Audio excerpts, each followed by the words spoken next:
আমরা এবার ত্রিযুগী নারায়ণ মন্দির থেকে চলে যাচ্ছি এবার বদ্রীনাথের দিকে। তার আগে তোমাদের কিছু ইনফরমেশন জানা উচিত।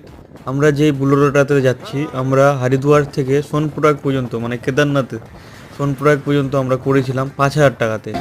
দাম রেট অনেক চাইবে, তোমরা যত কমাতে পারবা। আমরা বুলোরোতে গেছিলাম, তো একটু দাম কম হয়েছে 5,000। আবার যে আমরা সোনপুরাগ থেকে তোমার ত্রিযুগী নারায়ণ মন্দির, তারপরে আবার বদ্রীনাথ, তারপরে হরিদ্বার কত টাকা হয়েছে নেক্সট ভিডিওতে আবার তোমাদের বলবো। কিন্তু তোমরা যদি হরিদ্বার থেকে সোনপুরাগ যেতে চাও 5,000 টাকার ভিতরে হয়ে যাবে। এটা হলো গাড়ির তোমাদের পুরো খরচার।